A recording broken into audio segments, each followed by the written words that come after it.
Alright guys, how's it going? Wanted to make a quick video here today about Andrew Carnegie, a well-regarded entrepreneur in America's history. Pretty successful guy, very important guy.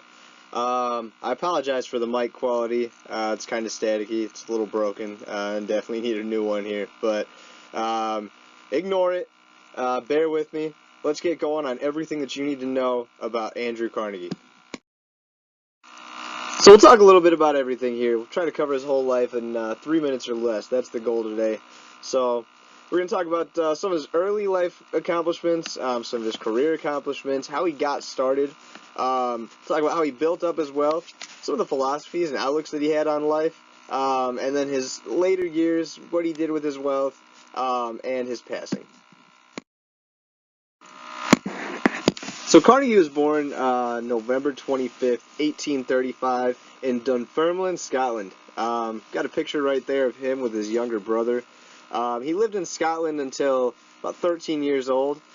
He and his brother moved in with his parents as immigrants to the United States in 1848. He really cherished the memories of Scotland and recognized his heritage pretty regularly throughout life. Noted a lot of Scottish traditions and his way of life, and tried to make regular stops back, especially after he built his wealth, to pay credit and dues to the town that he grew up in that he felt really shaped his life more than anything. So he moved to the U.S. at 13, and less than a year after that, he got his first job. He was a telegraph messenger boy in 1849. Aged 14, he made $2.50 a week at this job, $76 in 2017 currency. He worked really hard. He did a lot.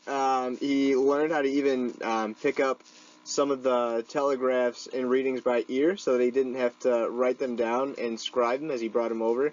So he'd be able to interpret those telegraphs pretty quickly, and he was recognized for this hard work and dedication. He was promoted to operator, making basically a salary of $47,000 a year in current times money. And he was smart with that money. He invested it young. This was around 18 to 19 years old. And from there on, he started to really build his personal wealth. So Carnegie got investing pretty early. The first investment that he made was actually in the sleeping car. Trains that could go, 3, 4, even 500 miles were still pretty new, and the sleeping car was a way to really kind of give some of the first-class ticket buyers a really nice advantage. So he invested in the sleeping car. He had huge success with that, and ended up building a pretty strong name in the railway industry. He ended up being appointed to superintendent of military railways in 1861 by Tom Scott, the Assistant Secretary of War. Railways proved to be invaluable to the Union during the Civil War, and Carnegie specifically was recognized for his successful work in both the maintenance and design of these railroads. So Carnegie made a pretty small but significant fortune off of that investment, and was able to invest $40,000 into Story Farm. Story Farm ended up paying out over $1 million in dividends. Carnegie made a ton of money from that investment. So he's 2 for 2 on investments. Pretty impressive. Carnegie used these profits to start a steel rolling mill in Pittsburgh, Pennsylvania. So he left the railway works, wanted to focus on 2 companies, Keystone Bridge and the Union Iron Works. So he ended up starting Union and signing contracts specifically with Keystone so that Keystone would be using his iron produced at Union. This was his first step into vertical integration, which was something not many iron companies at all in America were doing. This helped him take over the market.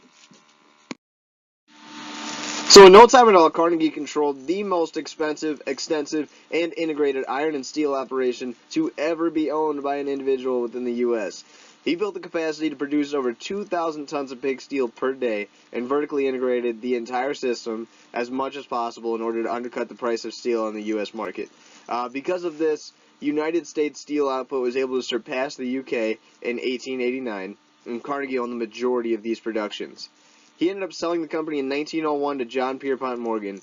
Morgan went on to create the United States Steel Corporation, after his purchase of what would be a today equivalent of $13.8 billion, of which Carnegie was able to net $6.5 billion.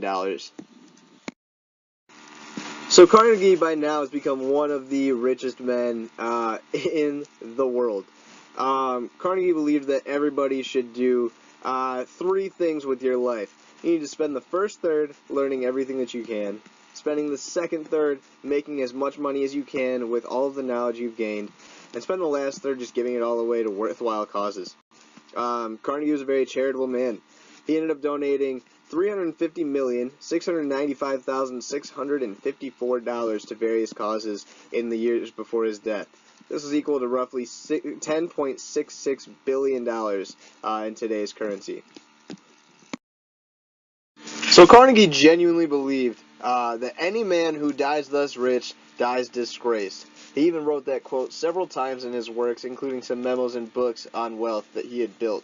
In some of his first memos, he swore that he would retire by 35 years old. However, as he started to believe more and more in this any man who dies rich dies disgraced kind of mindset, he ended up working all the way up until 66 years old, building as much wealth as possible so that he could give it away to charitable causes that he saw fit. His first philanthropic act after that was to donate a library to his hometown in Dunfermline, Scotland.